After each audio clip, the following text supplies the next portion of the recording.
purpose of this video is to explain who these people are and why we care about who they are.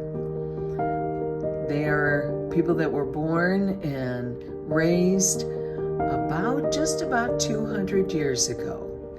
So we're going to get to know them and how they contributed to who we are today. This group is the next generation from one we just saw. They're made up of people who came over from England and who were born and raised here in the United States. We'll tell more about them very soon. Our story is built on this tree, the Retallick family tree.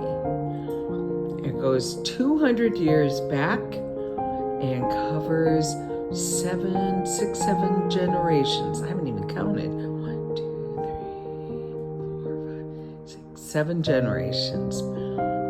All the way up to our newest generation of Carter, James Wright, and Finley J. Wright at the very top of my shower curtain. Our story begins at the root of the tree, where we talk about our relatives from England. William Retallick was born in Cornwall, England, and he married Charlotte Dennis, also born in Cornwall.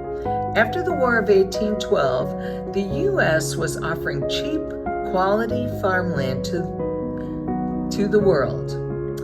From 1815 on, an estimated 5 million people, including British and Irish nationals, emigrated to North America by 1960. A major wave of British migration began in the 1830s. The Retallick family was one of the early groups that came to the U.S. in 1832. They, like others, took advantage of the new farmland offer, buying acreage in eastern New York State.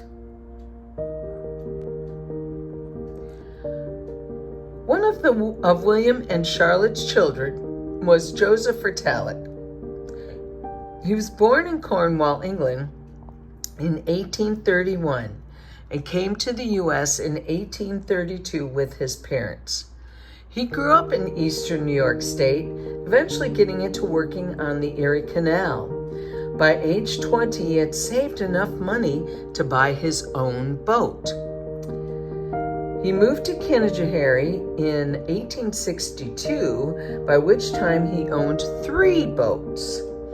In Canjo, Marshville area, New York State, Joseph bought 115 acres, of which 35 was dedicated to growing hops. Hops was a very lucrative commodity then, and his farm grew to 330 acres by his death. He had married Melissa Ellis in 1853, and they had 8 children.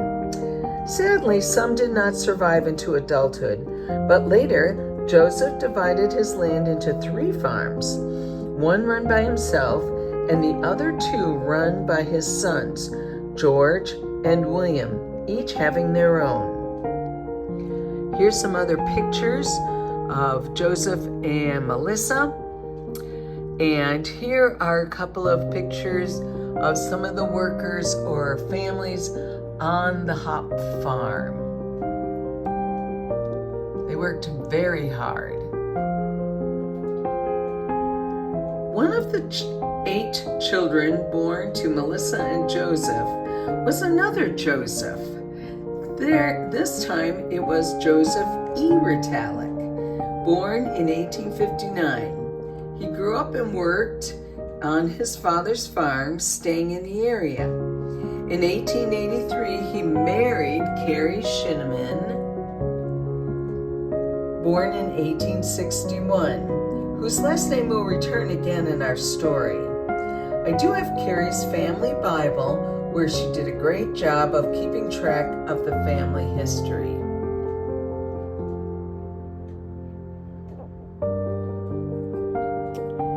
There were no video cameras in those days, especially no cell phones with cameras on them, so things had to be written down for historical aspect. This is Carrie Shinneman's Bible, and she got it for Christmas the year that she was married, which was 1883. I'm trying to get to that page. And that was when she was married, and it was a gift to her that year. She and Joseph had just been married, and she did a very good job of writing in here and keeping track of who and what happened when. This is their marriage certificate. Married in Marshville, probably at the church next door to the farm. She did a great job of keeping track of births, and this is where I got a lot of my information. Marriages, and sadly, deaths. Probably the saddest part is that some of us have not kept it up and kept up with the Bible. But that's okay. We have other ways to keep historical data. That is Carrie Shinneman's Bible, a beautiful piece. As we climb up the Retallick family tree, we come to one of the sons of Carrie and Joseph. This is Edward C. Retallick, born in 1885. He grew up on the family farm. It had been originally a Shinneman farm, but it had now become a Retallick farm. He became a pharmacist later and started working at the H.E. Shinneman Pharmacy in Fort Plain. He's pictured here on the left of the group of gentlemen.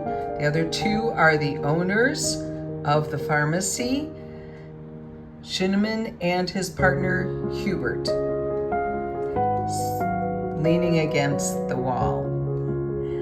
Edward married Daisy Dingman in 1921, and they had 3 children. One was Douglas, one was Caroline, and last was Lucille.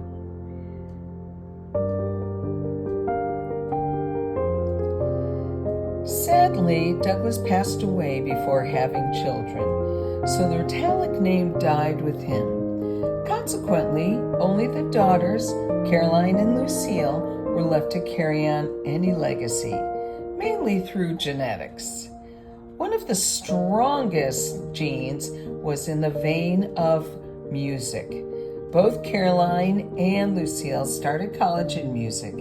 Caroline in the vocal world, and Lucille started college in organ.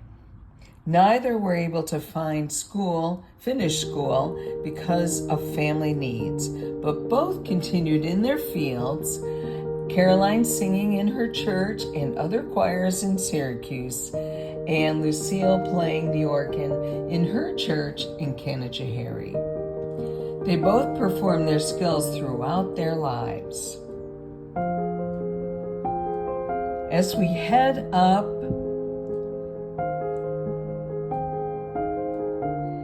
the tree to more recent generations, we come across more colored pictures than the old black and white. Although this faded color picture of Caroline Retallick Flansburgh, her husband Edwin W. Flansburgh in front, both their parents and their first child, the infant, Craig A. Flansburgh, is still at the clearest. However, this photo does set up the pattern of other family names coming into play, Flansburgh being one of the first.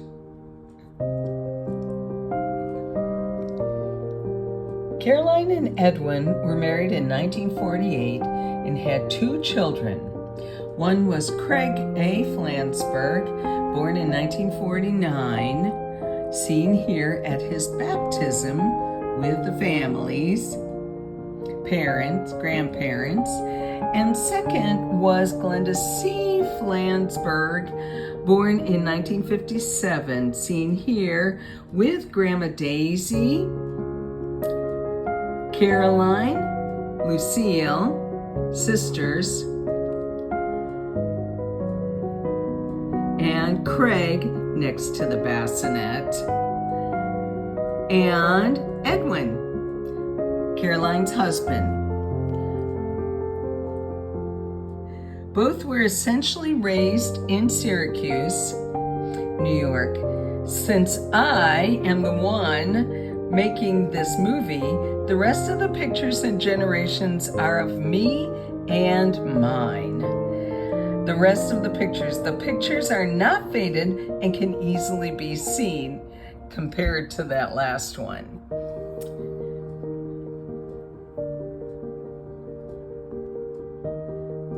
Glenda married Thomas W. Phillips, born in 1957. They were married in 1983 and had 2 children.